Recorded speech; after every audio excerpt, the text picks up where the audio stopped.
As well as learning languages himself, Alex has taught intensive language courses too.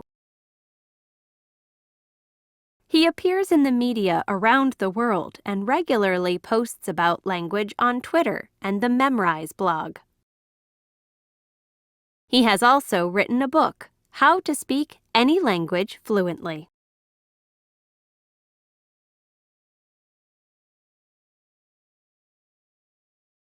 Yeah, it's a good question.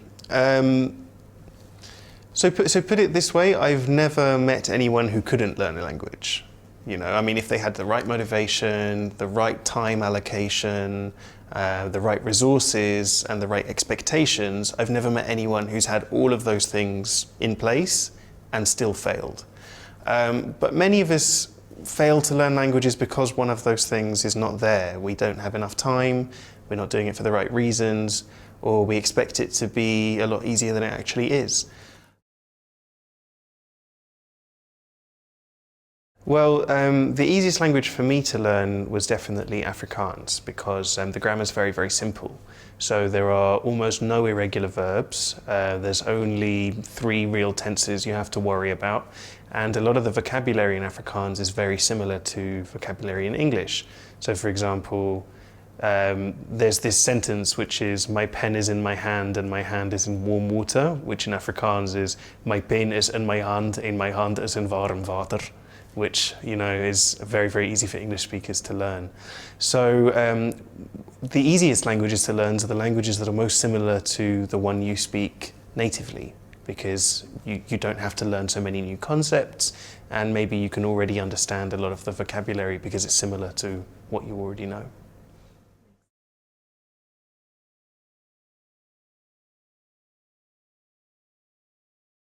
I think British and American people think that they're not very good at languages. I think we don't have much confidence because when we go abroad to other countries, we expect people to speak English, people expect us to speak English, so we never get a chance to practice the little bits of other languages that we might know.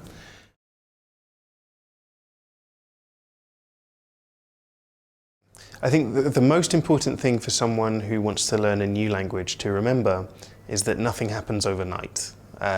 Learning languages is a lifelong activity, and you never finish. You never get to that finishing line where you think, right, what should I do next?